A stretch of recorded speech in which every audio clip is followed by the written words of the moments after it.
de 1000 générations sur ta famille et tes enfants et les enfants de leurs enfants. Que ta présence, que ta faveur reste sur toi pour plus de 1000 générations sur ta famille et les enfants et les enfants. Que sa présence t'environne, que sa présence t'environne, là avec toi, à tes côtés, qu'elle t'inonde et t'entoure. Il est pour toi, il est pour toi. Dès le matin, jusqu'au coucher, à chaque pas, veillant sur toi, dans les larmes et dans la joie. Il est pour toi, oui, il est pour toi. Dès le matin, jusqu'au coucher, à chaque pas, veillant sur toi, dans les larmes et dans la joie. Il est pour toi, il est pour toi, il est pour toi, il est pour toi, il est pour toi, il est pour toi, il est pour toi, il est pour toi.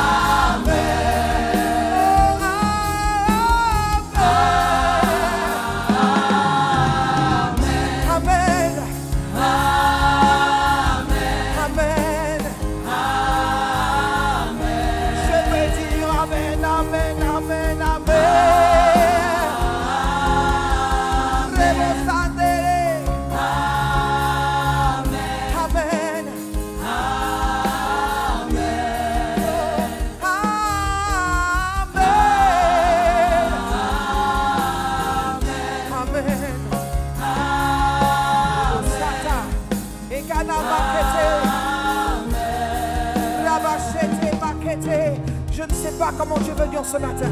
Je ne sais pas pourquoi tu es venu ce matin. Mais si tu es dans ce lieu, si tu as bravé le mauvais temps, tu t'es dit, Seigneur, j'ai besoin d'être dans ta présence. Ce que nous chantons n'est pas un chant juste pour chanter. Je refuse de le chanter juste pour le chanter. Mais c'est une évidence, c'est une réalité, c'est une vérité dans laquelle ce matin, j'ai décidé de marcher. Ce n'est pas le destin qui prendra soin de ma vie. Ce n'est pas le diable qui décide pour ma vie. Mais il y a une parole qui a été prononcée. Parce qu'il est celui qui dit et la parole arrive. Il est celui qui appelle et la chose arrive. Il est celui qui formule et la chose existe. Peuple de Dieu, ne sais-tu pas que tu es béni? Tu es béni de toutes sortes de bénédictions. Ce n'est pas ce que tes yeux voient, mais ce matin, tu vas devoir catalambado. Tu vas devoir saisir par la foi. Tu vas devoir monter sur la montagne de la foi ce matin. Parce qu'il est le Dieu de gloire. Et je veux lui donner toute la gloire pour cela. Toute la gloire pour cela. Toute la gloire pour cela. Toute la gloire pour cela. Alors je veux dire que ta faveur reprend sur moi. Que ta faveur pour plus de 1000 générations sur ta famille. Et tes enfants et les enfants. Que ta faveur reste sur moi. Que ta faveur reste sur pour plus de 1000 générations sur ma famille et les enfants. Que ta présence m'environne, que ta présence m'environne, là avec moi, à mes côtés, qu'elle m'inonde et m'entoure. Il est pour moi, il est pour moi, dès le matin jusqu'au coucher, à chaque pas, veillant sur moi, dans les larmes et dans la joie. Il est pour moi, il est pour moi, il est pour moi, il est pour moi.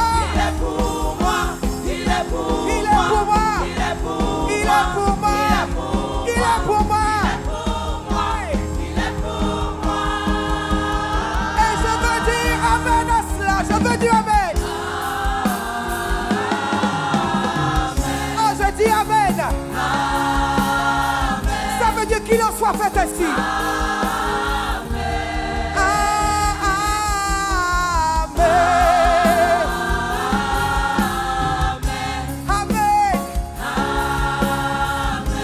Amen. Je dis amen, amen.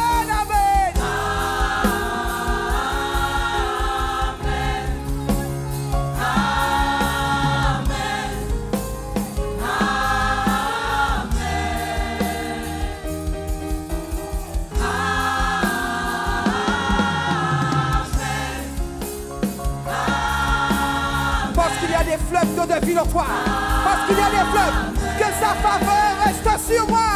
Que sa faveur reste sur pour plus de 1000 générations. Sur ma famille. Et les enfants. De mes enfants. Je dis que sa faveur remonte, remonte pour plus de 1000 sur ma famille.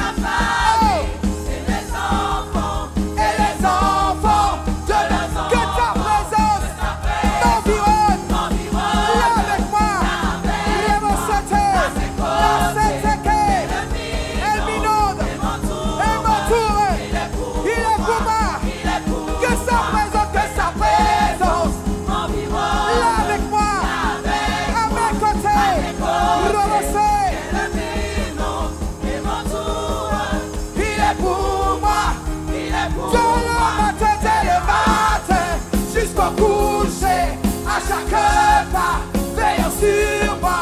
Dans les larmes et dans la joie, il est pour moi, il est pour moi. Dans le matin et le matin, jusqu'au coucher.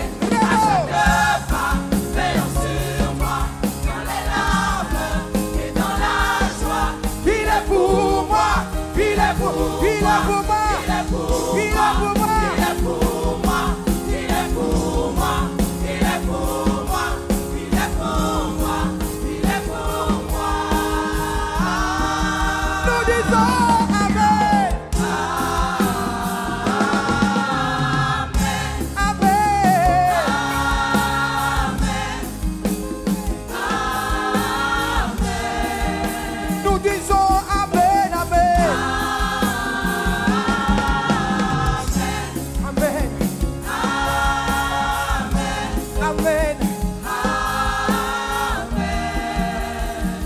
Des fois, il n'est pas une question de chanter ou bien de prier, il y a une question de raison de foi.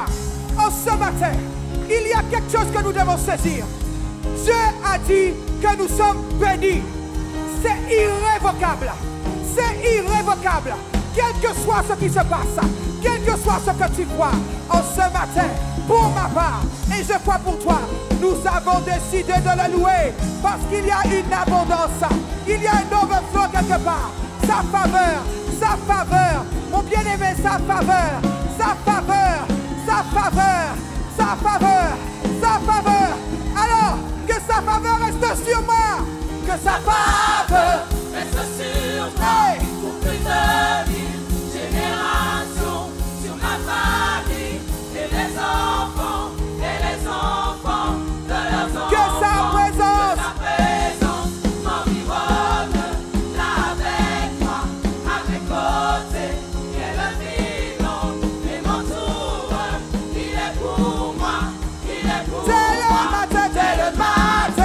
Jusqu'au coucher, à chaque pas, veillant sur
l'autre niveau.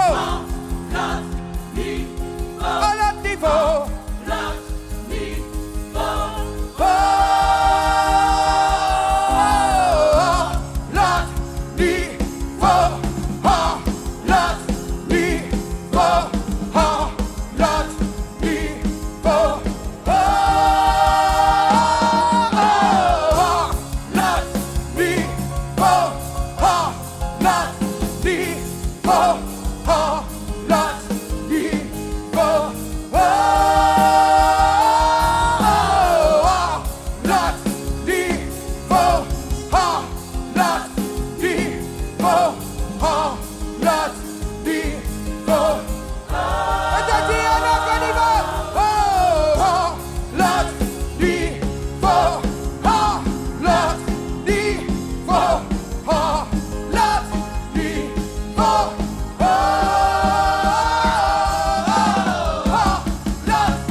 Où le Seigneur dévoile encore, dépend de sa révélation.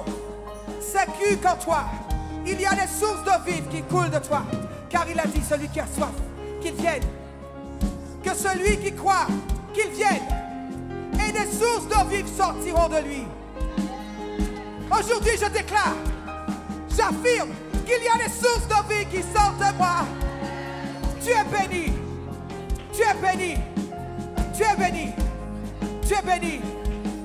Parce qu'il y a un Pichon et qui est. Hey!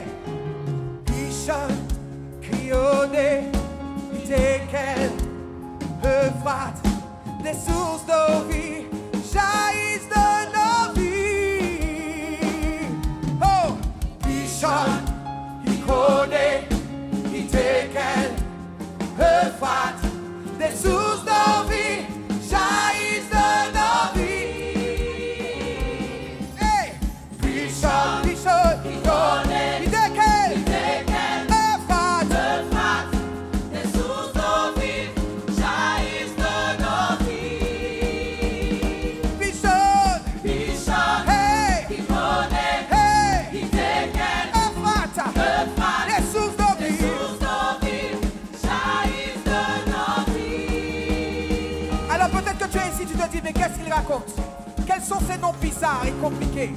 La parole déclare, quand l'Éternel a créé le jardin d'Éden, il y avait un fleuve qui s'est séparé en 4 bras.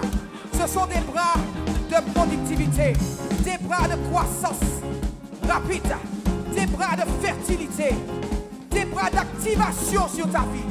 Est-ce que tu sais que tu es béni? Quand tu dis que ce sont ces fleuves demeurent au-dedans de moi, j'espère que ce sera affiché. Il y a Pichon, Icône, Idékel et Euphrate.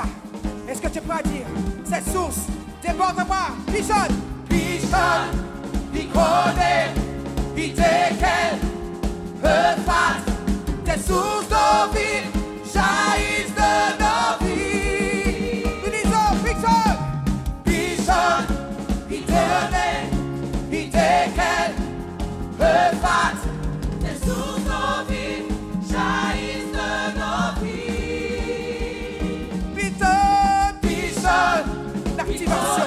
une croissance fertile, une multiplication, une fertilité. Sous nos vies, jaillissent de nos vies. Oh, Bishop, Bishop, il connaît, il décale, Euphrate. Et sous nos vies, jaillissent de nos vies. Tu vas répéter encore, Bishop, tout la voix. Bishop, Hey, il connaît, hey, il décale, oh, Euphrate. Et sous nos vies, jaillissent de nos vies. je veux le dire encore, Bishop, qui en est, il décale. Connaît, il décale, Euphrate. Et sous nos vies, jaillissent de nos vies. There's an overflow, There's an overflow, abundance of favor. abundance of favor. It's a new level, It's a new level, it's a new level. it's a new level. Overflow, Overflow, abundance of blessing. abundance of I'm blessing. taking over, I'm taking over, I'm taking over. I'm taking over. Overflow, An overflow, abundance of favor. abundance of favor. It's a new level, it's a new level. There's an overflow, Abundance of blessing. abundance of blessing. I'm taking over, I'm taking over, I'm taking over. I'm taking over. Il nous a été promis pas juste une pluie, il nous a été promis un débordement. Est-ce que ce matin tu peux appeler le débordement? Est-ce que ce matin tu peux demander le débordement? Est-ce que ce matin tu peux réclamer le débordement? Débordement sur ta vie, débordement sur ta vie de prière, débordement sur ta vie personnelle, débordement sur ta vision, débordement sur ton élargissement. Est-ce que tu peux demander, Seigneur, je veux le débordement. Seigneur, je veux le débordement. Je veux le débordement. Je veux le débordement. Je veux le débordement. Je veux le débordement. Je veux le débordement. Je veux le débordement. Je ne veux pas le juste assez. Je veux le débordement. Je veux le débordement. Tu as dit que tu remplirais. Tu me remplirais. Et que je serais dans l'abondance. Que tu me remplirais de tout. Je suis béni de toute forme de bénédiction. Toute forme de bénédiction.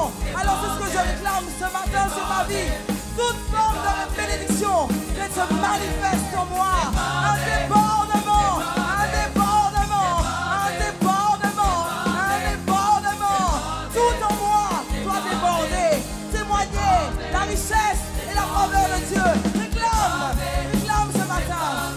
Demande ce matin. Insiste ce matin. Seigneur, je ne te lâcherai pas. Tant que tu ne m'as béni, je ne lâcherai pas ta robe. Tant que tu ne m'as béni, je ne partirai pas. Tant que tu ne m'as béni, tant que je n'ai pas vu la puissance de ta bénédiction, la manifestation de ta bénédiction sur ma vie. Je suis déterminé. Je suis déterminé. Et je ne lâcherai pas.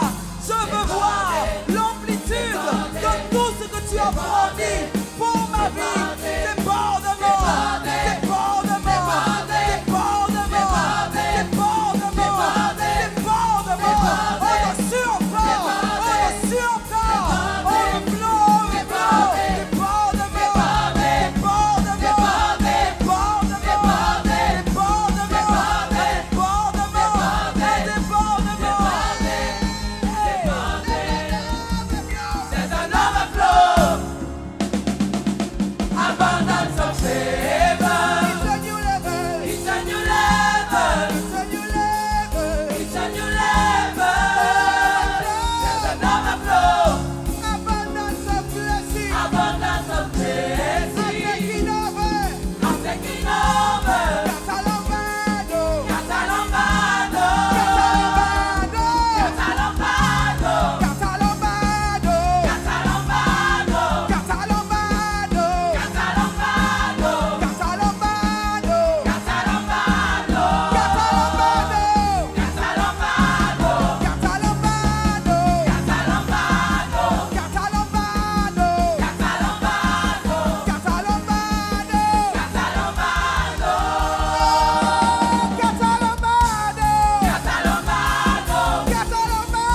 en l'autre niveau, en l'autre dimension.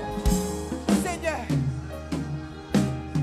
il y a l'autre niveau, il y a l'autre niveau,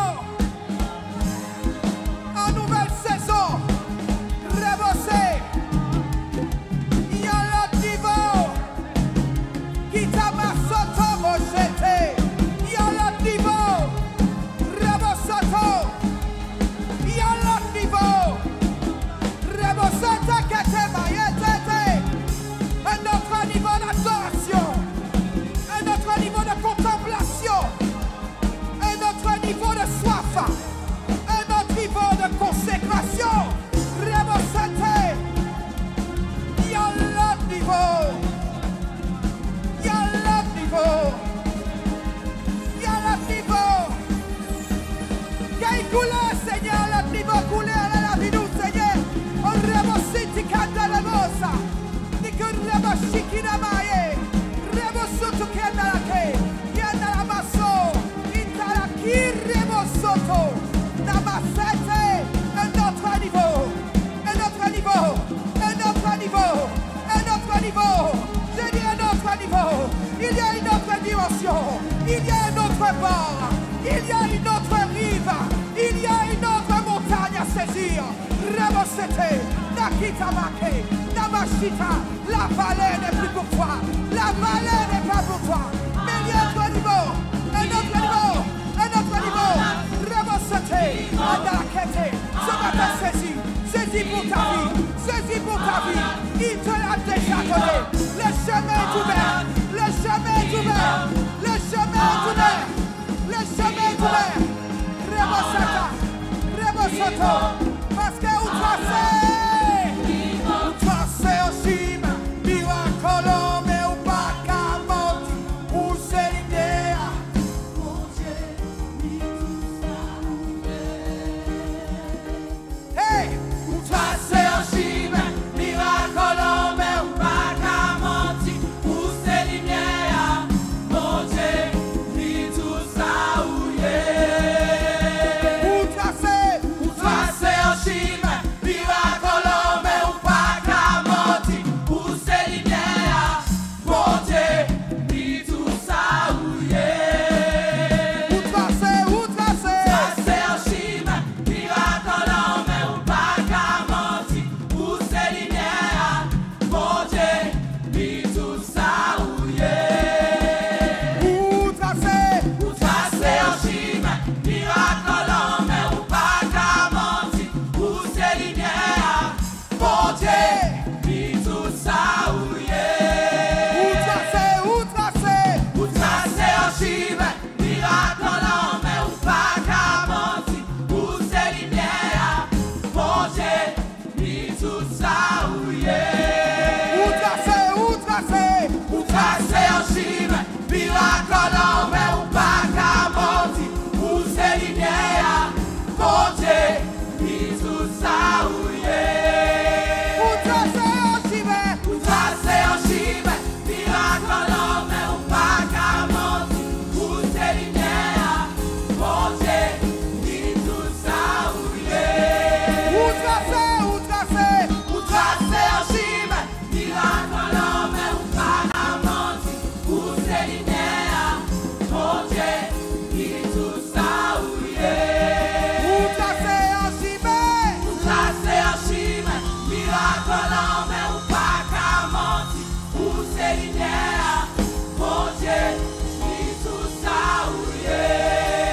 Vous tracez au cime, vous tracez au cime, vous tracez au cime, vous tracez au cime, vous tracez au cime, vous tracez au cime,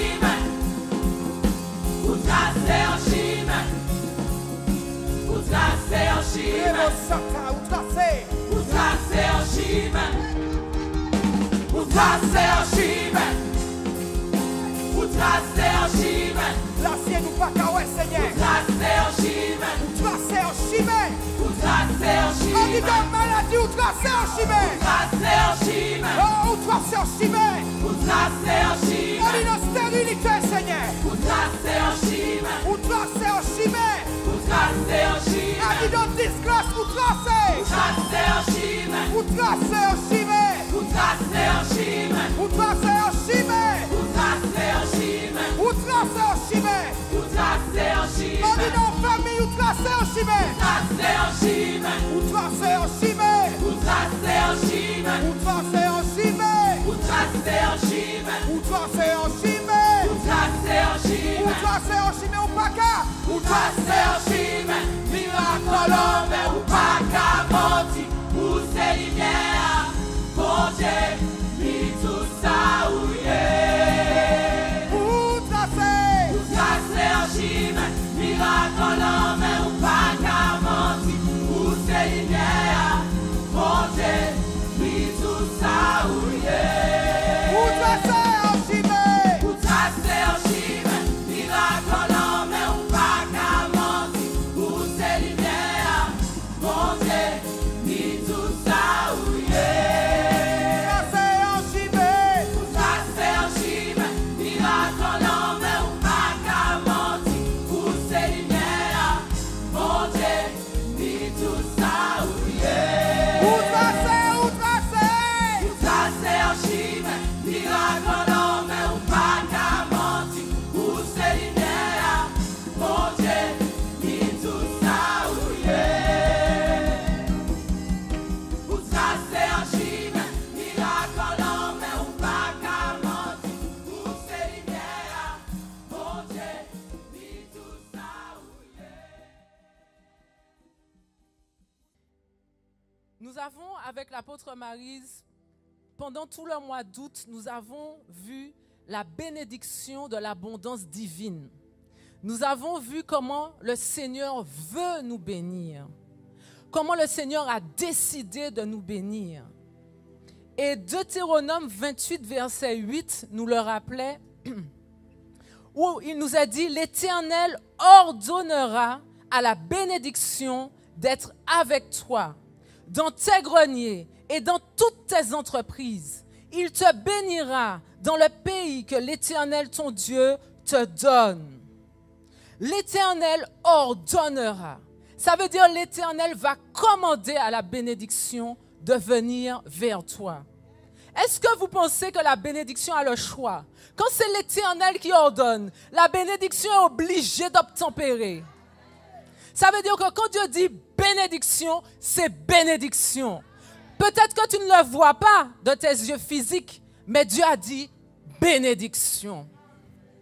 Est-ce qu'il y a quelqu'un qui a Catalambano pendant le mois d'août et aujourd'hui encore la bénédiction de l'Éternel?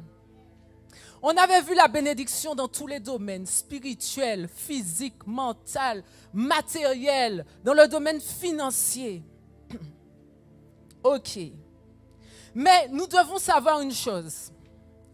À chaque fois que Dieu fait une promesse, à chaque fois que Dieu décide quelque chose, il y a des conditions.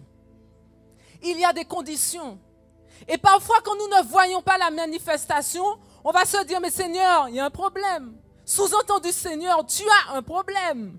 Mais le Seigneur dit non. Le problème, c'est que tu n'as pas bien lu, comme dans les contrats, l'astérisque, tu n'as pas bien lu les conditions d'application de la bénédiction. Alors, est-ce qu'il y a quelqu'un qui catalambano? Toujours? Ah bon, d'accord. C'est important. Le Seigneur nous dit, nous allons prendre ce verset-là, que d'ailleurs il a été cité la semaine dernière. Ecclésiaste 10, verset 7. Ecclésiaste 10, verset 7.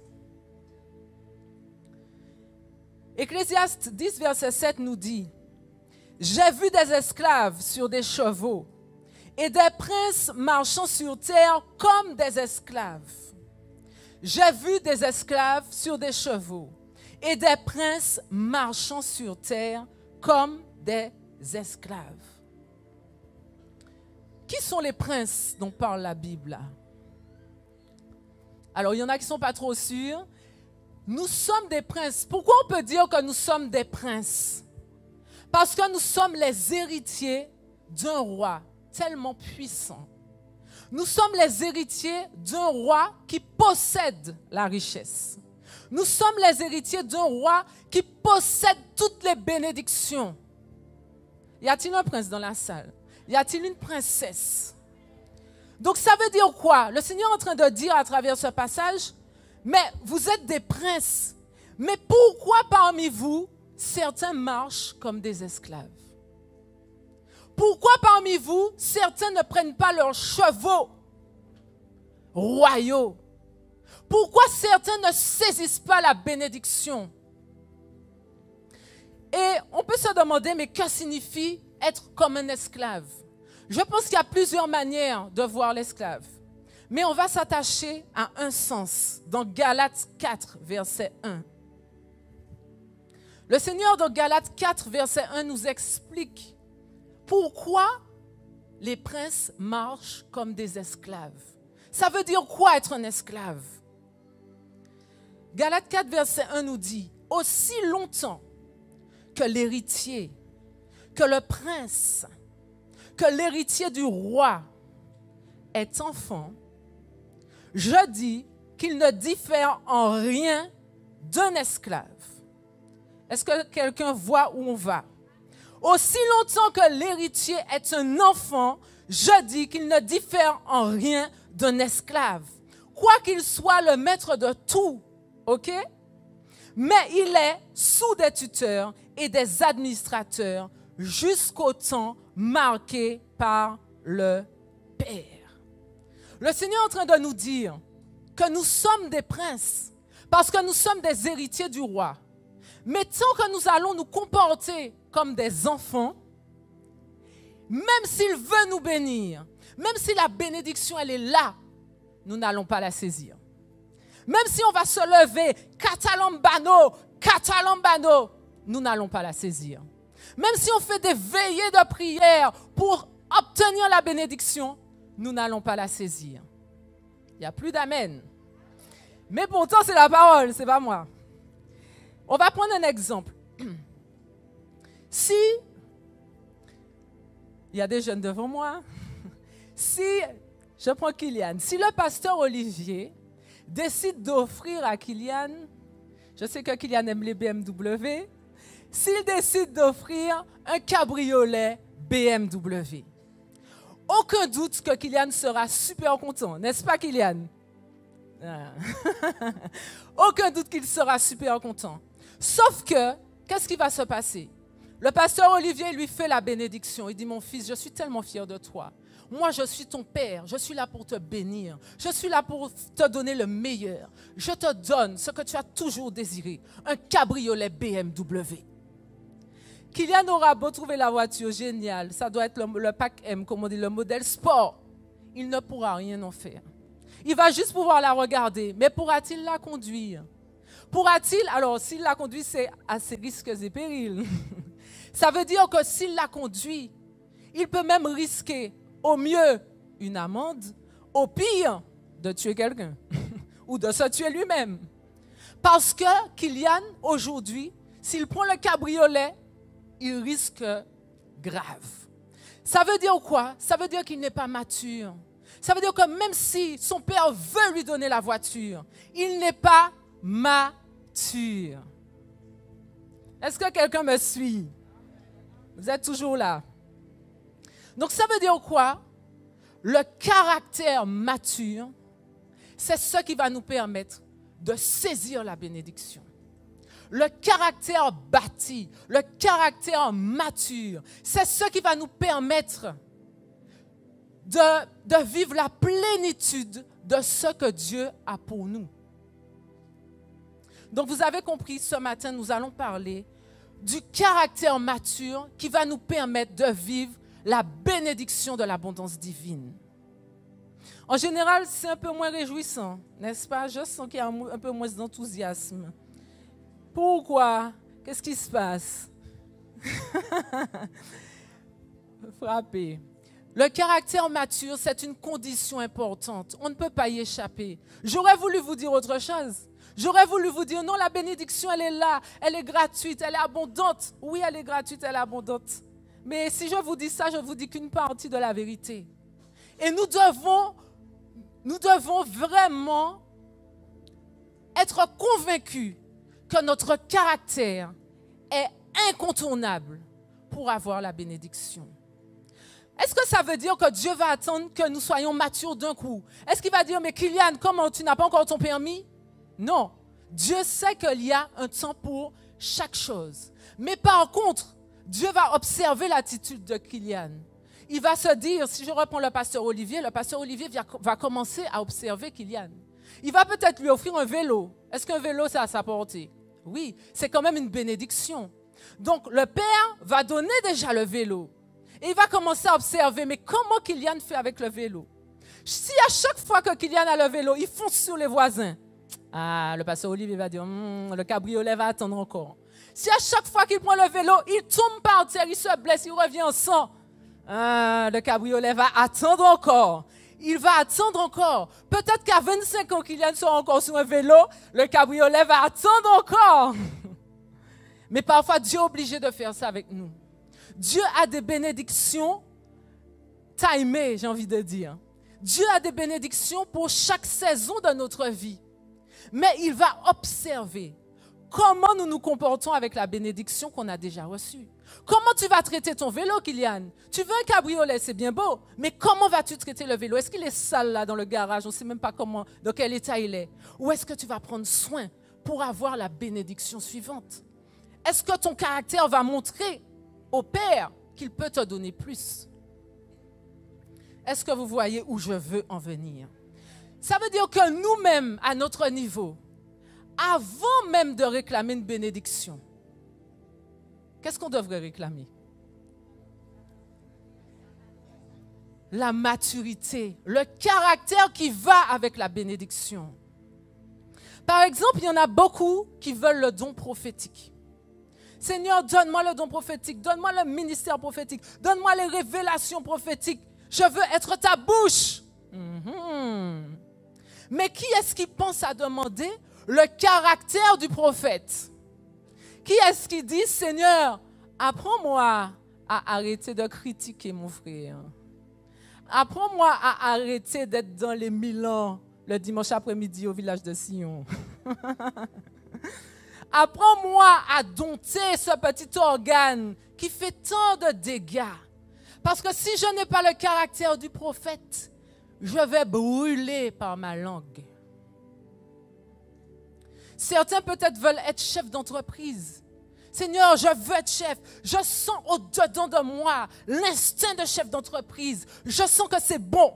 Le Seigneur dit, mais avant de demander l'entreprise, demande le caractère du chef d'entreprise. Un chef d'entreprise ne fait pas les grasses matinées que tu fais jusqu'à 11h tous les jours. Le chef d'entreprise, s'il ne travaille pas, il ne mange pas. Donc, il est obligé d'anticiper, il est obligé d'être prévoyant, il est obligé d'être organisé, sinon il ne mange pas. As-tu ce caractère? As-tu ce caractère? Donc, ça veut dire que le Seigneur veut nous inciter à être des personnes matures. Y a-t-il des personnes, comme je disais, Dieu, il ne va pas attendre qu'on soit déjà, waouh, super mature. Mais il va attendre de nous ce désir. Désires-tu être mature? Désires-tu avoir le caractère qui va te permettre d'accueillir la bénédiction, mais pas que, la faire fructifier? Parce que c'est une chose d'accueillir la bénédiction, mais c'est une chose aussi de durer dans le temps avec la bénédiction. C'est une chose de faire grandir, fructifier, développer la bénédiction. Et si tu n'as pas de caractère, ce ne sera pas possible. Mais, gloire soit rendue à Dieu, le Seigneur savait que de nous-mêmes, ça aurait été compliqué. On est un petit peu difficile, on est un petit peu dur. Et le Seigneur s'est dit, il faut que je mette en place quelque chose pour vous aider, pour nous aider à grandir dans la maturité. Et qu'est-ce qu'il a mis en place? Alors, cette expression n'est pas dans la Bible, mais je l'ai appelée les façonneurs de caractère. Le Seigneur met en place des façonneurs de caractère, ceux qui vont façonner notre caractère. Ces façonneurs de caractère, ça peut être des personnes, ça peut être des situations, ça peut être des événements. Mais nous allons commencer par des personnes. Le Seigneur sait que nous aurons besoin de formateurs, de caractère, de façonneurs de caractère. Alors, il y en a, ce sont des personnes qui le font de manière intentionnelle. Par exemple, nos parents, ce sont des façonneurs intentionnels. Ils vont se dire, bon, j'ai une enfant, j'ai Emma, il va falloir quand même que je l'aide à développer son caractère. Pareil pour Ketsia. Les enfants ont des parents qui sont des façonneurs intentionnels. Nous sommes dans une église avec des façonneurs de caractère, n'est-ce pas? Des façonneurs de caractère, qui ont du caractère.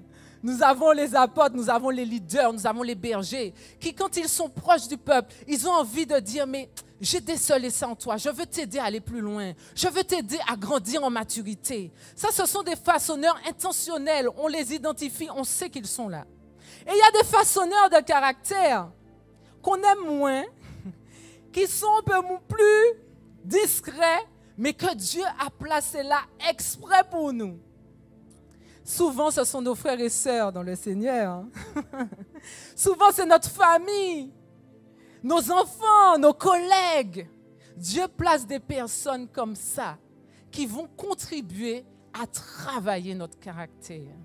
Est-ce que quelqu'un dit Amen toujours? Mais ce qui est bien, c'est que le Seigneur sait exactement de quoi nous avons besoin. Il sait exactement. Les besoins de Ruben, ce ne sera pas les besoins de Jason. Chacun de nous, nous avons des zones que Dieu veut travailler. Bon, vous savez que j'ai été professeur. Et quand je faisais ma rentrée, le premier jour, quand j'avais ma classe, tout de suite, j'identifiais qui est qui. Pas besoin du don prophétique. On observe bien, on voit qui est qui. On voit celui qui est déjà en train de faire du tam-tam sur la table. On se dit, oh là là, celui-là, là, ça sera compliqué. On voit celui qui est en train de rêver par la fenêtre. On identifie tous les caractères. Celui qui est déjà très mature, qui a déjà bien mis ses étiquettes, qui a recouvert lui-même ses livres. On identifie. En tant que professeur, on sait tout de suite quel travail il va falloir faire avec chacun.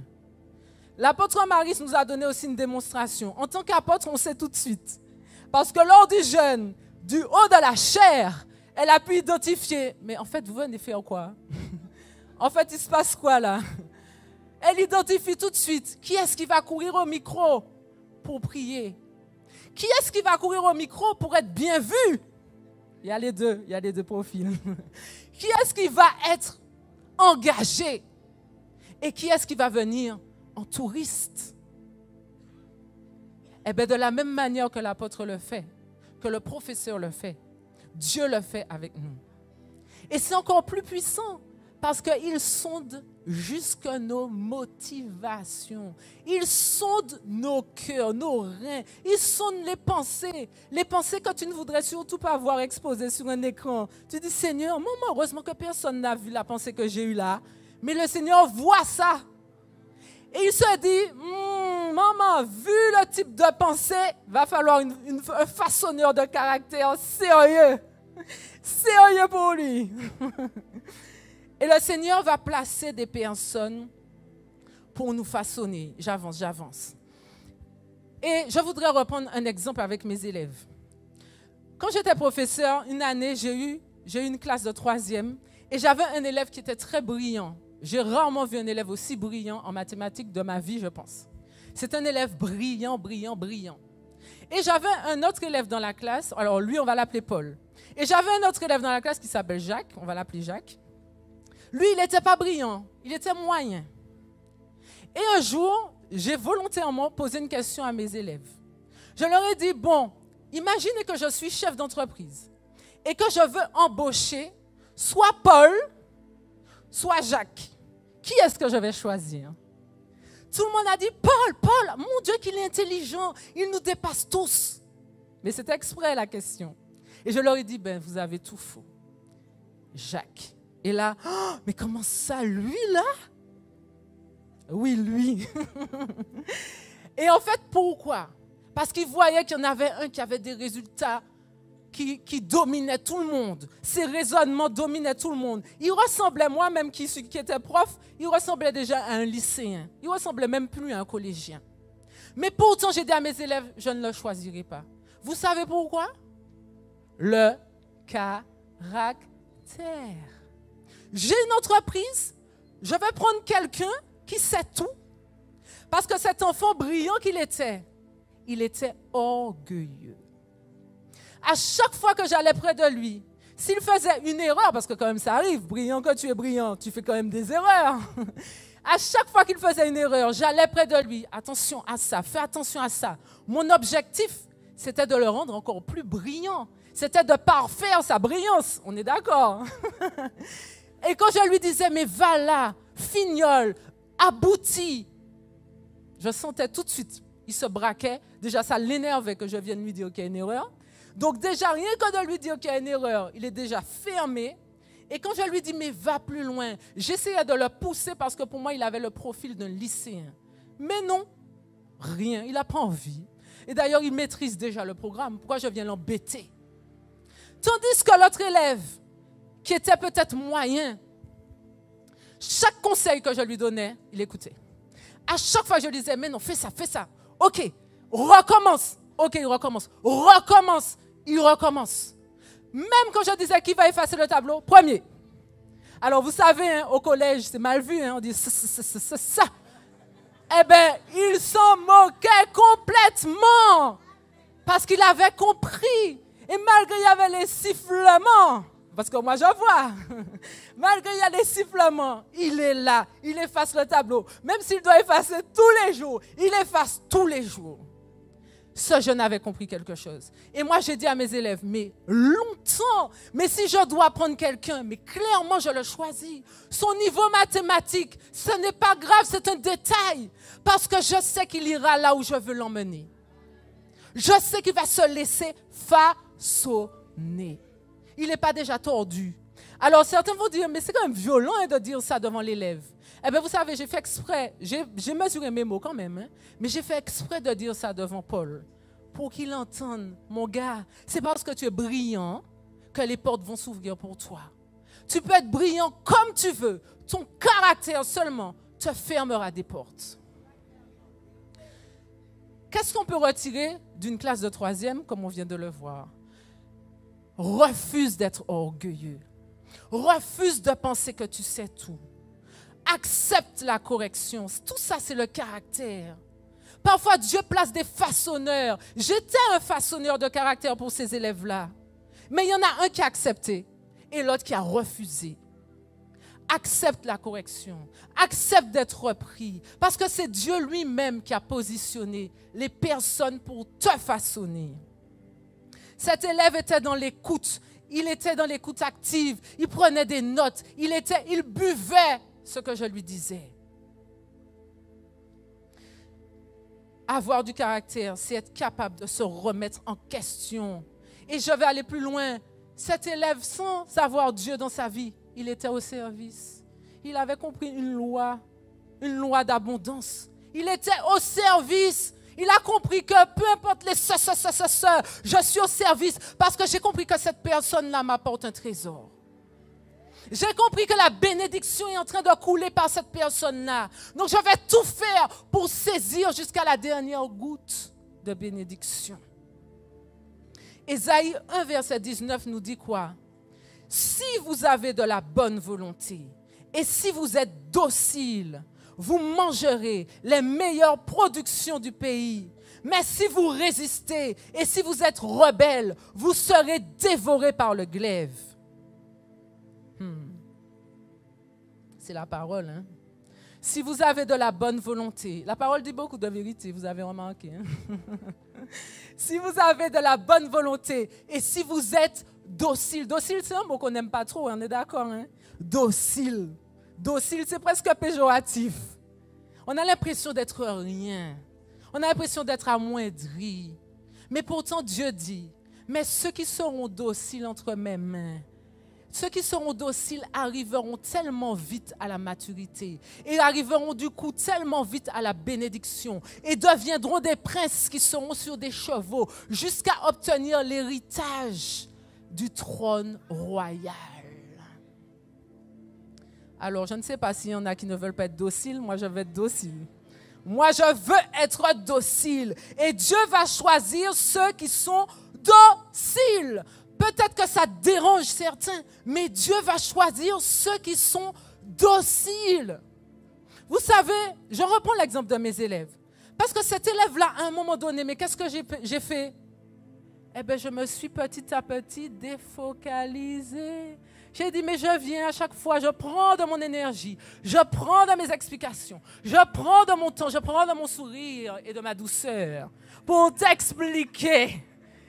Tu ne veux rien entendre. Eh bien, écoute, je repars avec tous mes trésors et je vais les apporter à quelqu'un de docile. Pensez-vous que Dieu soit différent? C'est lui qui a dit. Et moi encore, je n'ai pas pris le glaive après l'élève. Mais là, la parole dit, parce que vous êtes rebelles, je prendrai le glaive contre vous. C'est-à-dire l'épée. Je ne suis pas allé jusque-là. Mais Dieu, ça veut dire qu'à un moment donné, Dieu, il va dire, mais je te parle. J'ai envoyé multitude de façonneurs de caractère. Tu n'entends toujours pas. Tu veux encore faire comme tu veux. Tu déclares encore que tu sais tout. Roule ta bosse, mon ami. Je pars avec mes trésors vers ceux qui sont dociles.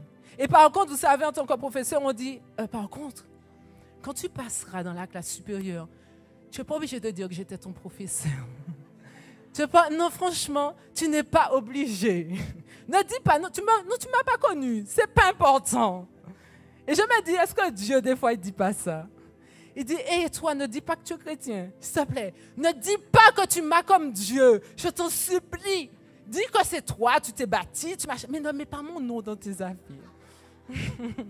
S'il te plaît. Dieu n'est pas différent. Il ne faut pas qu'on croie ça. Hein.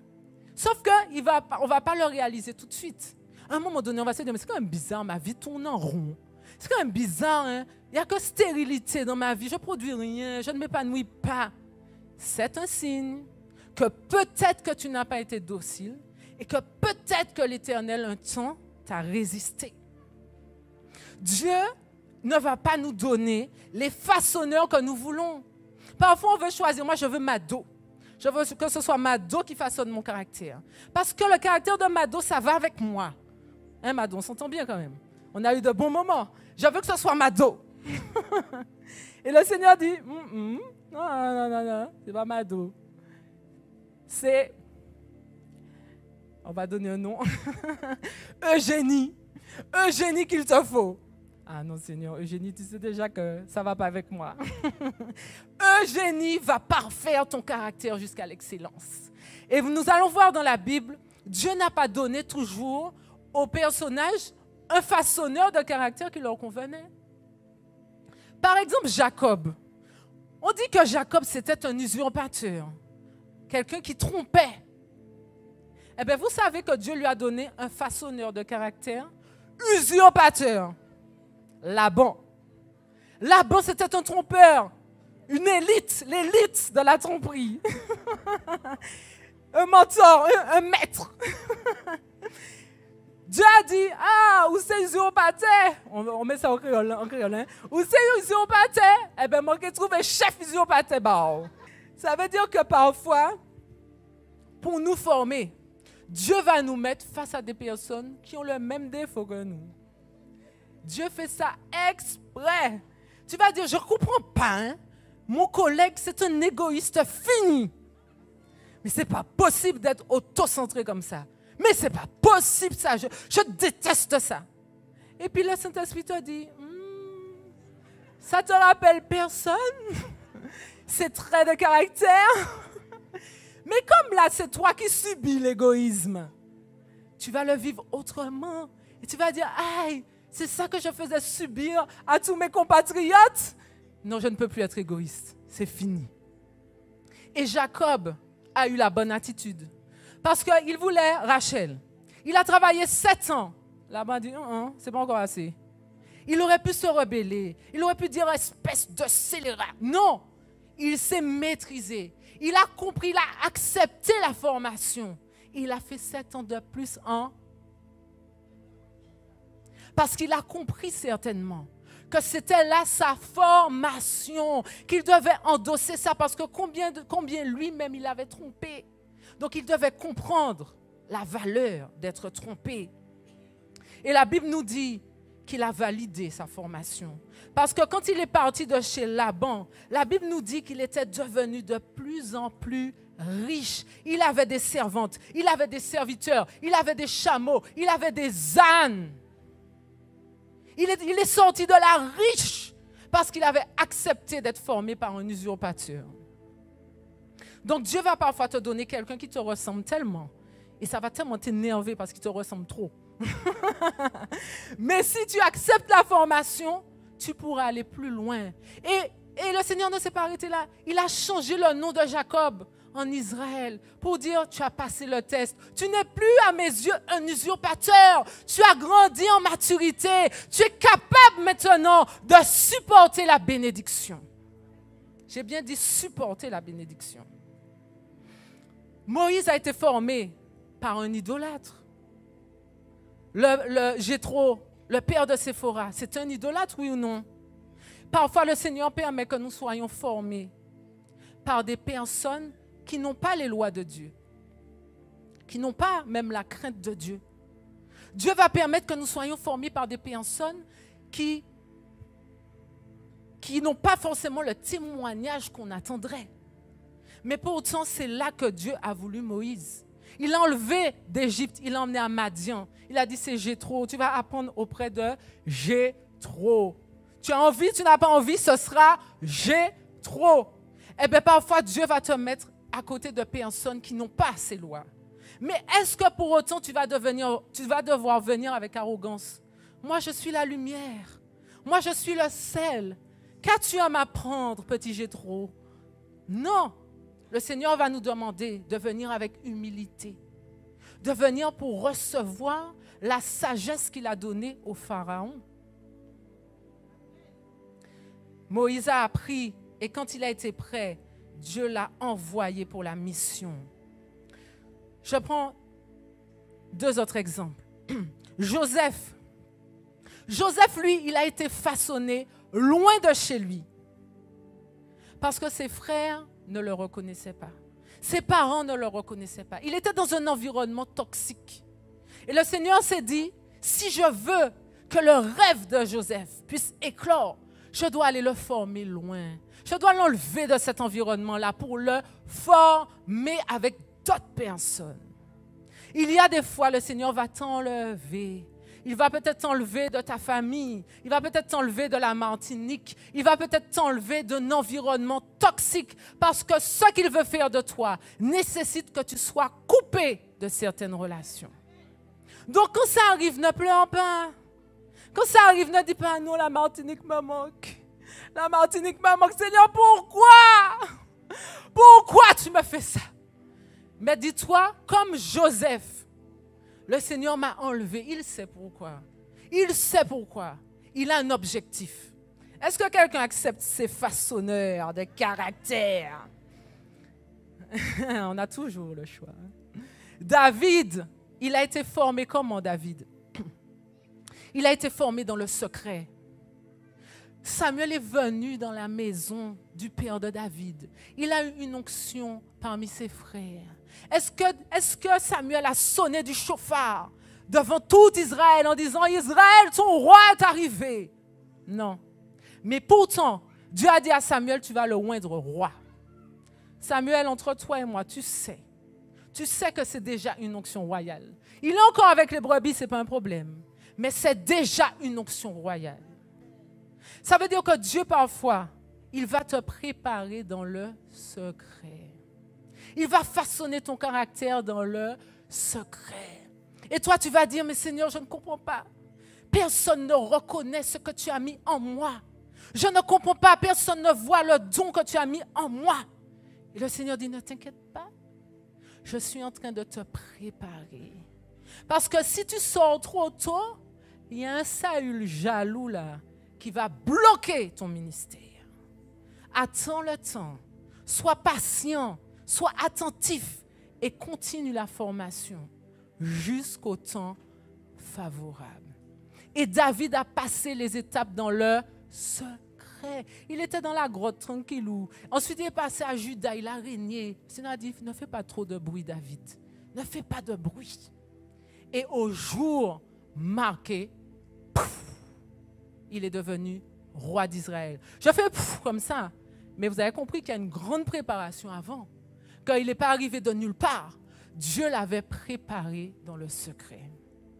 Ne t'inquiète pas si tu n'es pas encore à la lumière. Ne t'inquiète pas si on n'a pas encore vu l'onction qu'il y a sur ta vie. Ne t'inquiète pas si tu n'as pas encore pu exploiter la richesse de tout ce que Dieu a mis en toi. Continue de te préparer, même dans le secret. Continue de travailler, même dans le secret. Continue de chercher, de frapper, même dans le secret. Est-ce que vous êtes toujours là? Le Seigneur veut justement que nous puissions reconnaître les façonneurs.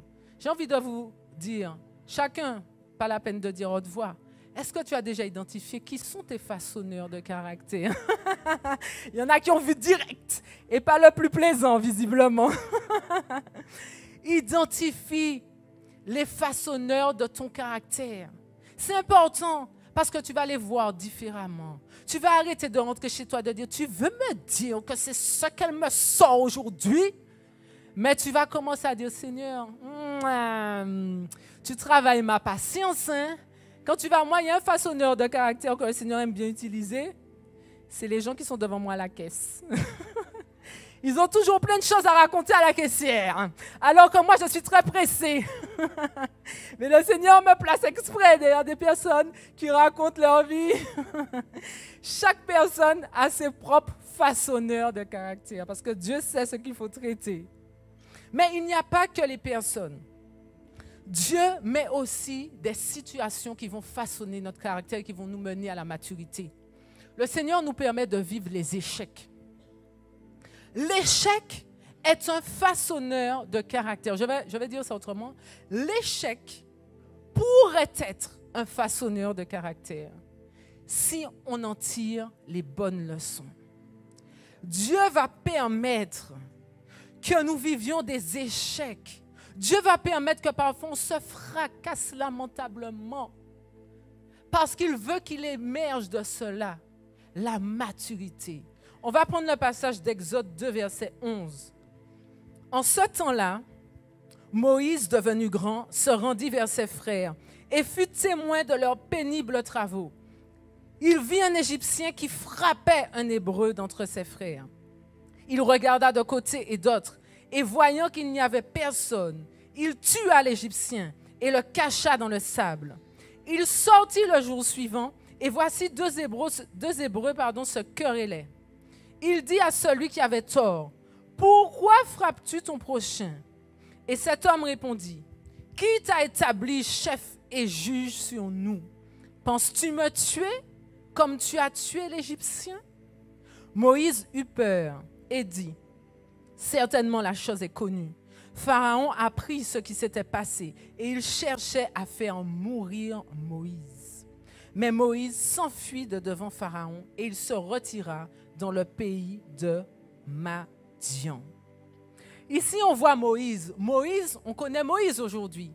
On sait que Dieu l'a choisi. On sait que c'est un prince héritier de Dieu. On sait que Dieu a mis, au moment même où il est en Égypte, on sait que Dieu le prépare à une mission de la plus grande envergure. Et pourtant, Moïse agit de manière immature, on va dire. Moïse arrive et il tue quelqu'un. Avant ça, on nous dit que Moïse, il était grand, devenu grand. Alors, on peut se dire, c'est juste qu'il est devenu plus âgé. Mais en réalité, ça peut avoir le sens aussi qu'il est devenu plus important. Donc, il est venu avec toute son importance d'Égyptien faire régner l'ordre parmi les Hébreux. Qu'est-ce qui s'est passé? Premier flop, il tue quelqu'un. Deuxième flop, il est méprisé par les siens, par les Hébreux. Troisième flop, il est menacé de mort par le Pharaon. N'oublions pas que c'était quand même sa famille. Hein? Il a grandi avec le Pharaon. Il est menacé de mort par sa propre famille. Il est obligé de fuir Encore un flop. Il perd donc tous ses proches. Encore un flop. Et de manière terre à terre, il perd son hébergement. Encore un flop. Flop sur flop sur flop. N'est-ce pas le grand Moïse? Alors quelqu'un va dire, mais pourquoi Dieu fait ça? Mais pourquoi Dieu l'a humilié comme ça? Seigneur, il y a un problème quand même. Tu ne fais pas un truc comme ça. Ça ne nous ressemble pas, ça? Hein? Seigneur, comment as-tu permis une telle humiliation? Comment as-tu permis que je vive cette humiliation devant tant de personnes? Peut-être que Moïse a dit ça, hein? On ne sait pas. Hein? Peut-être que Moïse a dit, tu te rends compte, Seigneur? J'ai senti ton appel en moi. Je sentais l'appel de libérateur. Et tu me permets de me fracasser comme ça, en public, au point d'être renié par ma propre famille. Il y a un problème. Le Seigneur va permettre.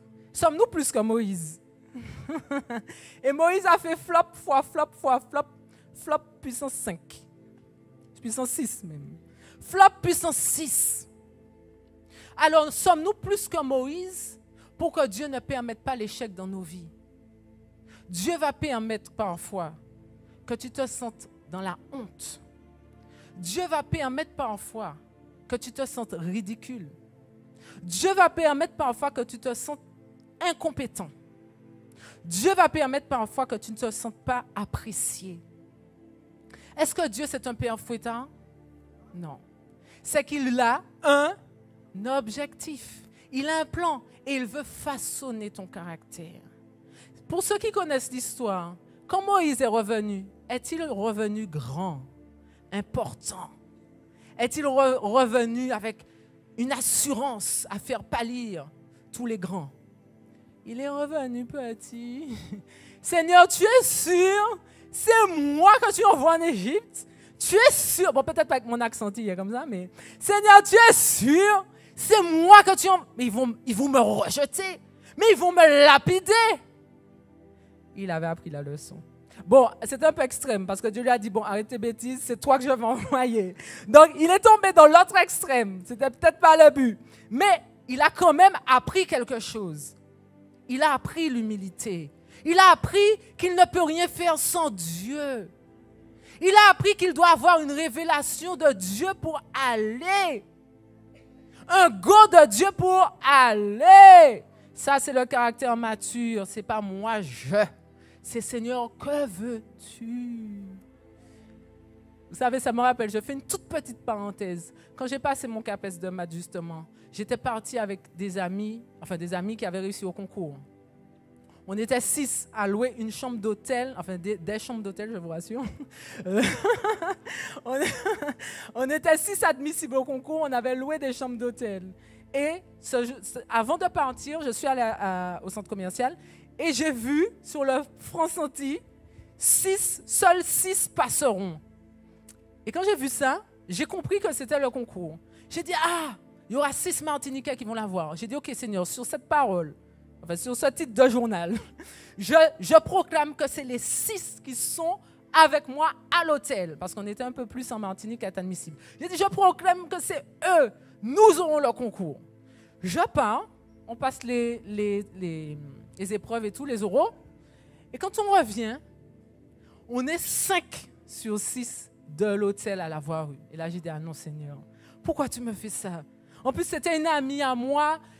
Ça m'a fait mal. J'ai dit, mais Seigneur, je ne comprends pas. Pourquoi tu me fais ça? Pourquoi elle ne l'a pas eu? Et le Seigneur m'a répondu. Il m'a fait retour en arrière. Previously in CAPES. Donc, il a dit, épisode précédent, souviens-toi. Quand je suis sortie de l'oral, j'étais avec la personne en question. Et on s'est dit, alors comment t'as passé? Parce qu'on est passé le même jour. Comment ça s'est passé? Qu'est-ce que t'as dit? Nanana. Et une fois qu'on a fait tout le bilan, j'ai dit la phrase suivante. J'ai dit, écoute, on a fait ce qu'on a pu, on a fait le maximum.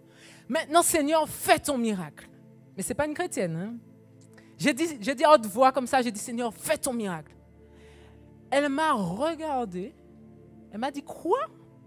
J'ai trop travaillé pour ça. Mais j'avais oublié cet épisode. Et quand j'ai prié, et j'ai dit, Seigneur, mais pourquoi elle ne l'a pas eu? Je ne comprends pas. Dieu m'a remontré ça. les flashbacks. J'ai revu la scène. J'ai dit, OK. L'année d'après, je l'ai croisée. J'ai dit, alors, tu repasses ce concours? Elle m'a dit, oui. J'ai dit, alors, ça va aller, tu es prête? Eh bien, écoute, je vais faire le maximum. C'était une toute autre personne. Elle était devenue tellement humble qu'elle m'a dit, je vais faire le maximum. J'espère que ça va aller. Je ne sais pas si elle a prié, mais peut-être même qu'elle a prié cette année-là. Et elle a obtenu son concours. Qu'est-ce que cela nous apprend? Que le Seigneur, ce qui lui importe le plus, ce n'est pas de nous donner la bénédiction. Il aurait pu lui donner le concours. Qu'est-ce que c'était? D'ailleurs, je suis persuadée que c'est elle qui devait l'avoir. Mais il y a des conditions à la bénédiction. Elle n'a pas su être mature. Elle a pensé que c'était par elle-même. Elle a pensé que c'était par ses efforts. Et le Seigneur dit non, non, non. Donc parfois l'échec est là pour nous enseigner quelque chose. Elle a échoué face à nous 5 là. Elle était bien gênée. Elle a eu honte. Elle était mal par rapport à nous parce qu'on avait réussi. Mais Dieu voulait lui apprendre quelque chose. Peut-être que toi tu as vécu l'échec. Peut-être que toi tu as vécu des situations compliquées. Dieu veut t'apprendre quelque chose. Mais si tu dis juste, ça ne s'est jamais passé. Je n'ai jamais échoué au CAPES. Non, c'est une erreur, ça n'est jamais arrivé. Et tu ne tires pas leçon, tu ne vas pas pouvoir progresser. Le Seigneur a remis Moïse au même endroit. Tu as échoué lamentablement, flop, puissance 5, tu retournes en Égypte. Amen au Seigneur. Le lieu de mon échec, jamais. Tu retournes en Égypte. Combien de personnes ont abandonné leurs rêves parce qu'ils ont échoué? Combien de personnes refusent le plan de Dieu parce qu'un jour, ils ont échoué? Le Seigneur t'a dit, tu es leader de louange. Un jour, Mado te fait monter, tu chantes faux. Tout le monde entend que tu chantes faux. Sur le YouTube, on entend que tu chantes faux. Tu dis, ah non, quel affront, Seigneur. Ma réputation est ternie à jamais. Et tu laisses tomber. Le Seigneur dit, mais non, ce n'est qu'une étape. Tu as appris l'humilité, on continue maintenant. Ton échec, alors je me suis dit, l'échec, comment j'ai dit ça? Pardon. L'échec, c'est un succès en cours de téléchargement. C'est un succès en cours de téléchargement. Ça veut dire que chaque échec va te faire télécharger ton succès. Chaque échec, si tu en tires leçon. Mais pourquoi j'ai chanté faux ce jour-là? Ah oui, ben j'avais pas trop travaillé les chants. Ok, pourquoi tu as chanté faux ce jour-là? Ben j'étais intimidée, j'avais peur, Mado me regardait. Eh bien, tout ça, ce sont des indices qui vont te permettre de progresser. La mentalité du royaume, j'ai envie de dire, la mentalité française, c'est la peur de l'échec. La mentalité américaine, par exemple, c'est échec, échec, échec. Ils ont compris que les échecs, c'est ce qui fait avancer. Donc, ils vont faire des échecs, des échecs, des échecs. Au moins, ils sauront tout ce qui ne fonctionne pas pour bien faire. Mais en France, on a peur. Mon Dieu, tu as fait une erreur. Comme on dit dans le milieu éducation nationale, on dit le syndrome du bic rouge. On a tous été traumatisés par le bic rouge. Je ne suis pas la seule. Bic rouge, bic rouge, bic rouge. Donc, on ne veut plus se tromper. On ne veut plus faire d'erreurs. On ne veut plus trébucher. Mais Dieu dit, échec. Échec. Mais Seigneur, échec. Tu vas finir par apprendre. Échec encore. Relève-toi. Comme dans les films de samouraï, petit scarabée. Tu as échoué. Mais relève-toi encore. Tu te relèves. Tu échoues. Petit scarabée. Tu as échoué. Mais relève-toi encore. Bon, le Seigneur ne nous dit pas petit scarabée, il va dire fils de Dieu, élu de Dieu. Le Seigneur va nous demander d'avoir une autre vision de l'échec. Une autre vision de l'échec. Et vous savez, j'étais en train de, par rapport à la prophétesse Muriel, on regardait le mois de Elul. Et ce qui est extraordinaire, c'est que nous sommes dans le mois de Elul. Et le Seigneur dit que Elul, ça correspond aux deuxième table de la loi. Ça veut dire que le peuple a été dans le veau d'or. le peuple a fait comme Moïse, a brisé les tables. Dieu aurait pu dire, bon, comment c'est bon épisode, je vais exterminer votre race. Je vais envoyer à Canaan Moïse, Josué et Caleb. Et puis vous là, dégagez. Mais le Seigneur a dit, bon Moïse, dans ma grande compassion et ma grande miséricorde, tu vas remonter. Alors je me dis, c'est Moïse.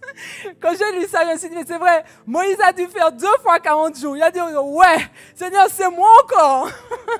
C'est eux qui pêchent, c'est eux qui font le vendeur et je dois encore remonter. Mais Dieu est tellement fidèle que c'est à ce moment-là que Dieu a montré sa gloire à Moïse. Il a dit, tu vas me voir de dos parce que Dieu est fidèle. Mais où je veux en venir? Nous sommes dans ce mois-là où malgré le peuple a fait le veau d'or, malgré le peuple n'a pas compris la direction de Dieu, Dieu a manifesté sa grâce en disant, Moïse, c'est pas grave, monte encore parce que je veux bénir ce peuple. Monte encore parce que je veux lui donner ma loi. Nous sommes dans ce mois-là. Peut-être que jusqu'à maintenant, tu n'as pas vu que Dieu est en train de te former. Peut-être que tu as murmuré.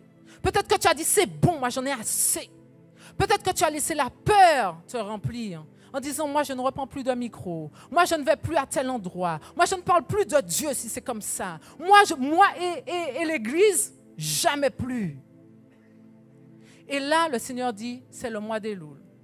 Je veux te donner l'occasion de venir encore. Je veux te donner l'occasion de repartir avec celui qui t'a trahi. De repartir avec celui qui t'a déçu.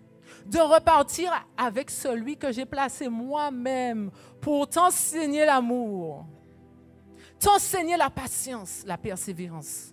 Dieu nous donne encore cette occasion-là de repartir avec lui. Et d'accepter la formation. D'accepter d'être purgé de l'intérieur. Vous croyez que c'est simple? La formation n'est jamais simple. Mais quand on sort de là, la Bible nous dit qu'on est comme de l'or épuré, de l'or qui a été éprouvé par le feu. Et là, quand on nous voit, ce n'est pas seulement des mots, nos actions, notre témoignage, tout ce que nous sommes déborde de qui est Dieu. Et Dieu lui-même dit, voici celui en qui j'ai mis mon esprit. Voici celui qui me représente. Parce qu'il a accepté les étapes de la formation. Parce qu'il a accepté de souffrir comme moi j'ai souffert pour me représenter. Et je voudrais prendre un dernier point. Sur notre route d'enfants de Dieu, sur notre route de prince, d'ambassadeur du royaume, Dieu va mettre des tests de qualification. Les tests de qualification prennent souvent la forme d'épreuves. Comme dans le monde éducatif, on va passer des examens qui vont attester d'un niveau pour nous permettre de changer de niveau. Si je reprends l'exemple de Kylian, il a son vélo. Kylian, il a son vélo. Et à un moment donné, il montre vraiment qu'il est habile sur son vélo. Que quand son père lui dit à 19h, Kylian, tu rentres le vélo, il dit à ses copains, bon les gars, désolé, il est 19h, je dois rentrer. Il voit que Kylian nettoie le vélo tous les dimanches après-midi. Le pasteur Olivier va dire, j'ai observé Kylian, il a réussi le test du vélo. Il est apte à obtenir son cabriolet BMW avant la bénédiction suivante, avant l'avion, où il va devenir pilote. Ah ben oui, le Seigneur n'est pas limité, hein? Donc, il y a des étapes, il y a des épreuves où Dieu va nous évaluer. Vous savez, le travers qu'on a parfois, c'est qu'on pense que c'est l'homme qui nous évalue. C'est terrible, hein? Mais on pense que c'est l'homme qui nous évalue. Donc, ça veut dire que parfois, on va mettre un masque. On va mettre un masque d'amour. On va mettre un masque de pardon. Ma sœur, mais je t'ai déjà pardonné. Mais à l'intérieur, c'est alors là ou pas, oui. On va mettre un masque pour montrer qu'on est. Mais c'est Dieu qui nous sonde. C'est Dieu qui nous évalue. C'est Dieu qui nous évalue et qui nous qualifie. C'est Dieu qui nous a appelés. Pourquoi on va essayer de donner le change de... C'est Dieu qui nous a appelés. On ne va pas le tromper. On ne va pas le tromper. Saül n'a pas trompé Dieu. Dieu avait mis Samuel près de Saül pour lui apprendre la crainte de son nom. Saül a envoyé Samuel. Il n'a pas fait comme ça, il l'a fait avec beaucoup plus d'élégance. Mais le résultat était le même. Et Dieu a dit, mais il n'a pas dit à ce moment-là, mais c'est un petit peu ça. Ce n'est pas Samuel qui le rejetait. C'est Dieu qui le rejetait en réalité. C'est Dieu que tu rejettes. Quand tu rejettes les personnes que Dieu a positionnées pour te former, quand tu rejettes les situations que Dieu a utilisées pour te former, c'est la main de Dieu que tu rejettes. C'est la main de Dieu que tu rejettes. Parfois, Dieu permet des épreuves dans ta vie. Et tu dis, Seigneur, vu que j'ai vécu ça, c'est fini. Tu ne peux plus compter sur moi. Et là, Dieu dit, tu n'as rien compris. Tu n'as rien compris. Si tu avais saisi la puissance que cette épreuve-là aurait pu te donner dans la maturité, jamais tu ne parlerais comme ça. Et vous savez, j'imagine qu'on blesse le cœur de Dieu. Qu'on blesse le cœur de Dieu comme ça. C'est ce qui s'est passé avec les 12 espions. Quand ils sont allés à Canaan, Dieu a dit, mais je vais vous donner la puissance de vaincre les géants. Ils sont allés, Seigneur, Seigneur, ah non, ah non. Ah mon Dieu, on est comme des sauterelles. On est comme des sauterelles. Seigneur dit, mais c'est votre formation. Je vous envoie parmi les géants parce que je veux vous montrer que votre force en moi est supérieure à celle des géants. C'est moi-même qui vous envoie dans cette épreuve. Alors pourquoi vous venez pleurer? Pourquoi vous venez dire que c'est trop? C'est moi-même qui permets cette épreuve. Dieu n'est-il pas Dieu pour savoir quel niveau d'épreuve nous donner? Dieu permet des épreuves. Dieu permet des épreuves. Mais est-ce que ça veut dire pour autant qu'il nous disqualifie de notre appel? Pas du tout. Il a permis que Moïse se fracasse. Se fracasse, il n'y avait rien. Il a fui, il a tout perdu. Il n'y avait rien qui pouvait sortir de ça.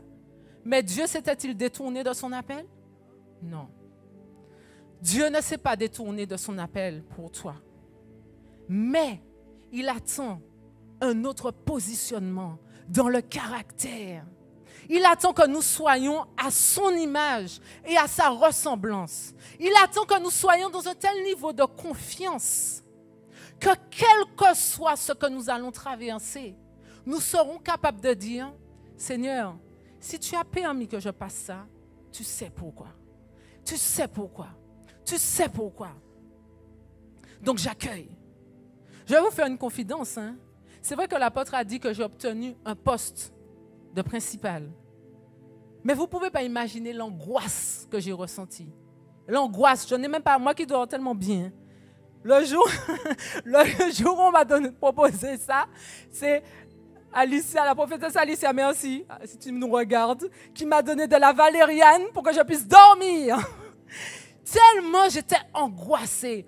J'ai dit, Seigneur, mais tu es sûr que tu m'envoies là? Tu es sûr que tu m'envoies là? En plus, on m'envoie dans un collège où c'est les professeurs qui font la loi. On m'a déjà dit, tous ceux qui sont autour, ils m'ont dit, ah, là où tu vas là, c'est les professeurs qui font la loi. Ça veut dire qu'il va falloir que tu mettes de l'ordre. Angoisse.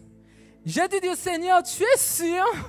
Seigneur, comme dit l'apôtre, on voit 5 anges en même temps me confirmer. Et il a envoyé, il m'a répondu. Mais pour moi, c'était une épreuve. Alors oui, on voit l'aspect promotion, mais pour moi, c'était une épreuve. Et c'est toujours une épreuve. Parce que je me dis, mais Seigneur, il faut que je sois à la hauteur. Il faut quand même que j'arrive à mettre de l'ordre. À mettre de l'ordre. Mais je me dis dans un coin de ma tête, Seigneur, si tu as permis, c'est que tu sauras.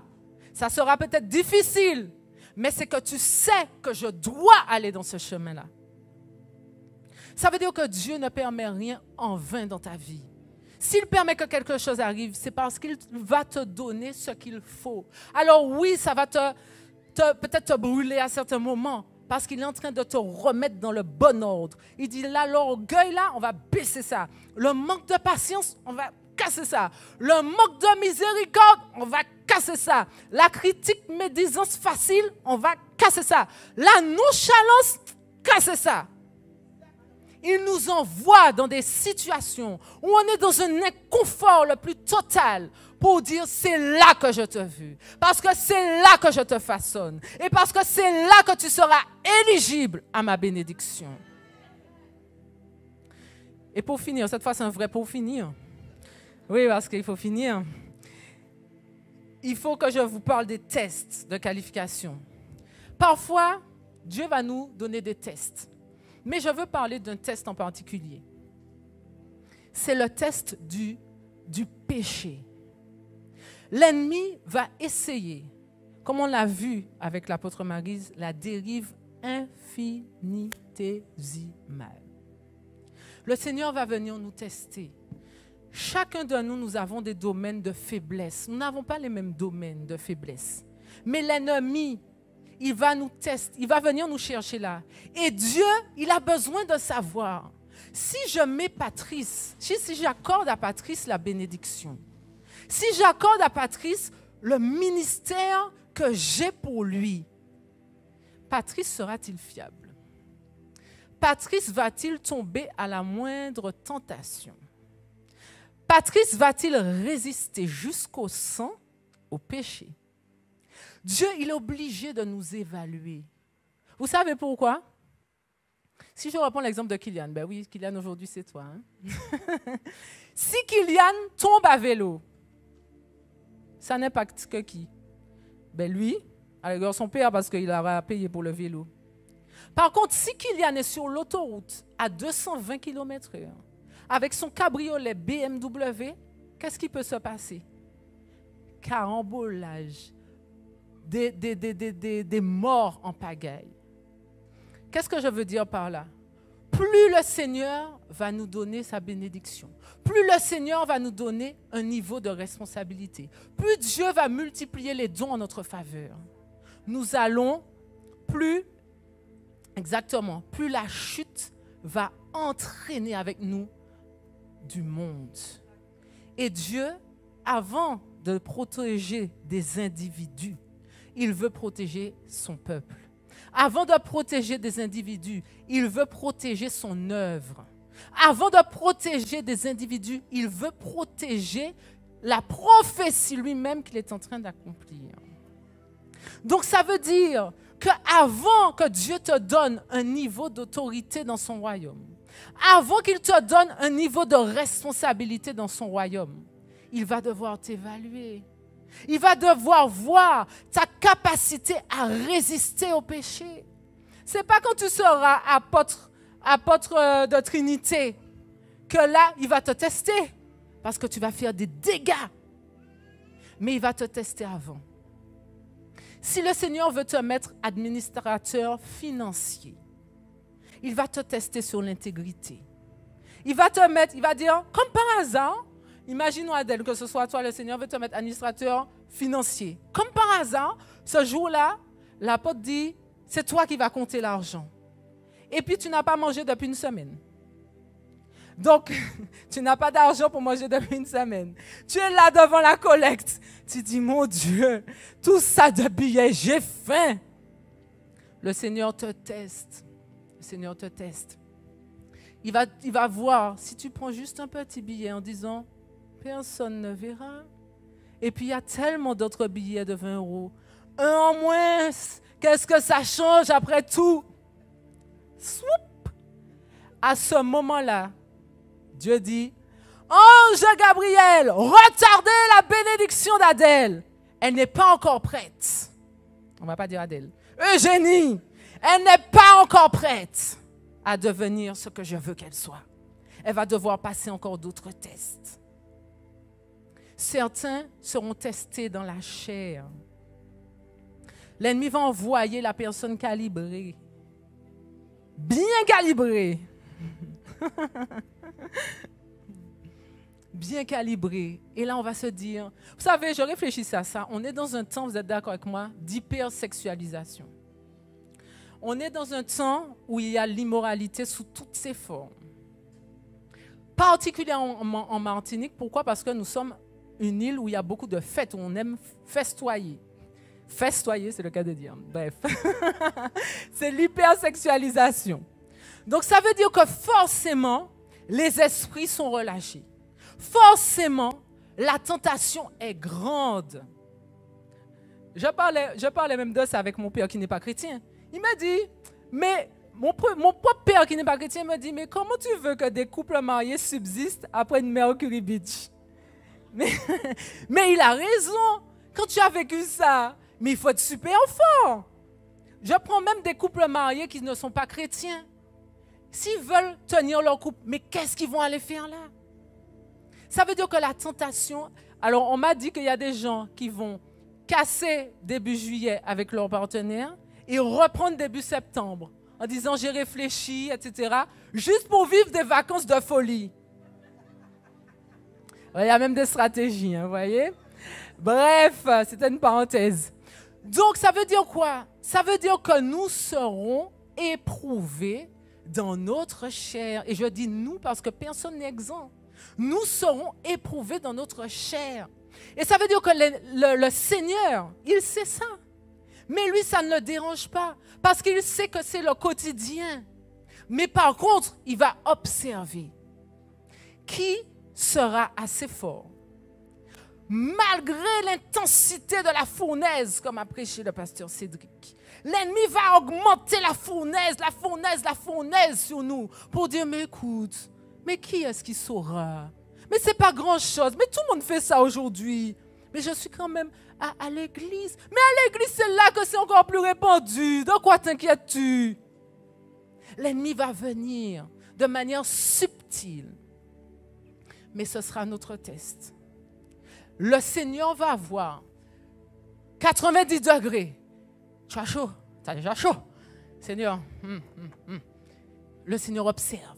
100 degrés, va-t-il tenir? 120 degrés, va-t-elle tenir? 150 degrés. Je ne sais pas jusqu'à combien il va aller. Le Seigneur ne nous donne pas d'épreuves qui soient au-dessus de nos forces. Donc, il va aller pour te tester. Pour que quand Bishop Patrice va venir prêcher et que la sœur Héloïne va dire, Bishop, j'ai juste besoin d'une prière de vous, qu'il puisse être droit dans ses bottes et dire, Fils Muriel, peux-tu prier pour la sœur? Parce que Bishop Patrice aura appris la sagesse et il ne va pas tenter le diable. Donc, ça veut dire quoi? Que l'ennemi va nous mettre des tentations. Mais Dieu va utiliser ça pour continuer de former notre caractère. Est-ce que ça veut dire qu'à la moindre chute, Dieu va nous bannir, nous renier? Ce n'est pas ce que ça veut dire. Mais ça veut dire qu'à un moment donné, Dieu va attendre de nous une sanctification, un degré de sanctification. Parce que nous sommes sa vitrine, parce que nous sommes ses représentants. Et il ne va pas permettre que nous puissions briser son peuple. Que nous puissions briser son peuple. Coule en moi.